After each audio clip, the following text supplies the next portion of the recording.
अर्थसंकल्प सादर केलेला आहे, ऐतिहासिक अर्थसंकल्प, काय वाटतं एकूणच? मी सन्माननीय अर्थमंत्री आणि राज्याचे उपमुख्यमंत्री श्री अजित पवार यांचं मनापासून अभिनंदन करेन की एक अतिशय चांगला अर्थसंकल्प त्यांनी सादर केला। माननीय मुख्यमंत्री एकनाथराव शिंदेजी यांच्या नेतृत्वात आम्ही जो अर्थसंकल्प सादर केलेला आहे हा सर्वजन हिताय सर्वजन सुखाय अशा प्रकारचा अर्थसंकल्प आहे। विशेषतः शेतकऱ्यांना मोफत वीज देण्याचा जो निर्णय घेतलेला आहे हा ऐतिहासिक निर्णय आहे आणि हा निर्णय घेत असताना पहिल्यांदा त्याची पूर्वतयारी आम्ही केली। गेल्या 1 वर्षामध्ये जवळपास 9,000 त्या ठिकाणी मेगावॅटचे फीडर्स हे सोलरवर आणण्याचे वर्क ऑर्डर आम्ही दिले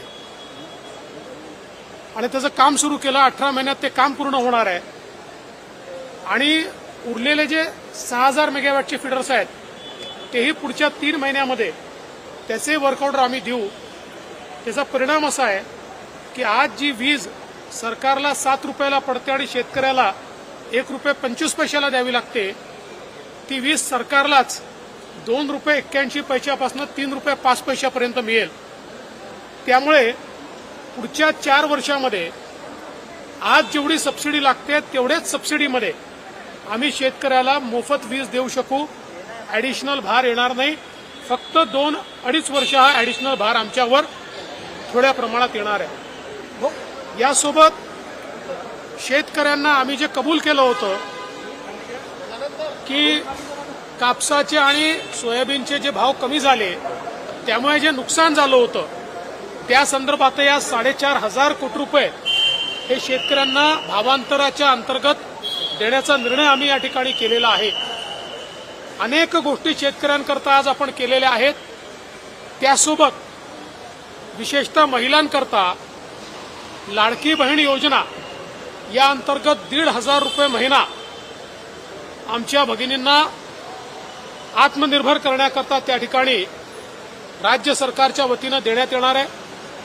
आमच्या मुलींना उच्च शिक्षण पूर्णपणे मोफत देण्याचा निर्णय हा देखील आज राज्य सरकारने घेतलेला आहे। यापूर्वीच महिलांना एसटीची सवलत आम्ही दिलेली आहे। घरी मुलगी जन्माला आली तर 18व्या वर्षी तिला 1 लाख रुपये मिळतील अशी व्यवस्था आपण केलेली आहे। बचत गटाचा जो काही फंड आहे रिव्हॉल्व्हिंग फंड तो वाढवण्याचा निर्णय आपण त्या ठिकाणी घेतलेला आहे।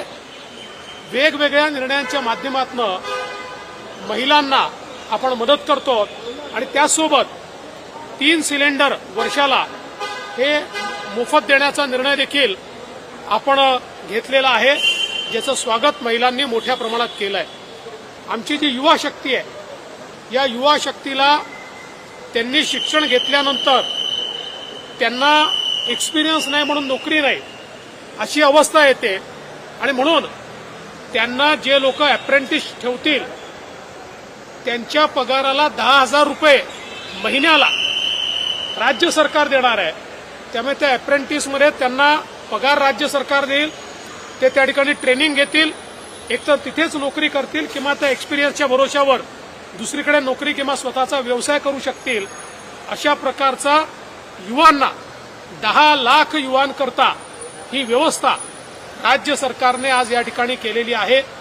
त्यामुळे सर्व जे घटक आहेत, युवा असतील, महिला असतील, शेतकरी असतील, मागासवर्गीय असतील, आदिवासी असतील किंवा समाजातले मायक्रो ओबीसी असतील, अशा सगळ्या घटकांना दिलासा देणारा अर्थसंकल्प आज या ठिकाणी राज्य सरकारच्या वतीनं सादर झालाय आणि मी दाव्याने सांगतो या अर्थसंकल्पामध्ये घोषणा केलेली प्रत्येक योजना ही आम्ही निश्चितपणे अस्तित्वात आणल्याशिवाय राहणार नाही। उद्धव कापूस आणि सोयाबीन विदर्भात सर्वाधिक काही खोटं नरेटिव्ह पसरवणारं बजेट उद्धव ठाकरेंनी यापूर्वीच सांगितलेलं आहे आणि स्टेजवर सांगितलेलं आहे की मला बजेटमधलं काही कळत नाही।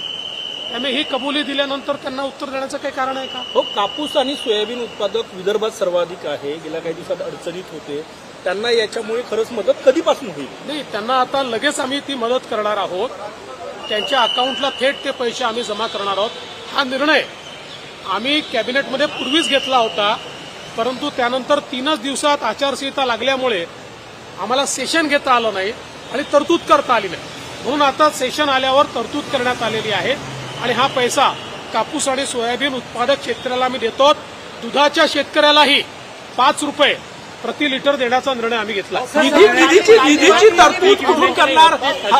कधीपर्यंत मिळणार? 25% रक्कम त्यांना मिळाली नाही, जवळपास आता माझ्या माहितीप्रमाणे 7,000 कोटी रुपयापर्यंत आता मदत ही आपण त्या ठिकाणी दिलेली आहे किंवा ती खात्यांमध्ये चाललेली आहे. अजून 1,000 कोटी रुपयाची जी काही मदत आहे त्याच्यात काही दावे डिस्प्यूट केंद्रापर्यंत गेलेले आहेत, कारण त्याची केंद्राची पण कमिटी असते, तिथपर्यंत गेले आहेत. तेही लवकर निकाली काढून तेही पैसे आपण देणार आहोत. पण मला सांगितलं पाहिजे की या सरकारने आतापर्यंत मदतीपोटी 15,000 कोटी रुपये दिलेले आहेत. सर, लाडली बहना योजना मध्य प्रदेश में काफी यशस्वी हुई, उसका तारीफ भी हुई. अब महाराष्ट्र ने इसे अडॉप्ट किया. देखिए, मैं ऐसा मानता हूं कि आज का जो बजट हमने लोगों को दिया है, एक प्रकार से हमारी बहनों को हमने सौगात दी है. 1500 रुपया हम लोग उनको प्रति महीना देने वाले हैं. हमारे किसानों को मुफ्त में बिजली हम देने वाले हैं. हमारी महिलाओं के लिए 3 गैस सिलेंडर हम मुफ्त में देने वाले हैं. इससे पहले हमने उनके लिए जो हमारा स्टेट ट्रांसपोर्ट है उसमें 50% का कंसेशन दिया है. हमारे युवाओं के लिए 10,000 रुपये महीना स्टाइपेंड की योजना हमने लाई हुई है. समाज के सारे घटकों के लिए इस बजट ने एक प्रकार से खुशी लाई है और मुझे बहुत इस बात की खुशी है कि एक अच्छा बजट हमारे मुख्यमंत्री जी और अर्थमंत्री जी ने दिया है.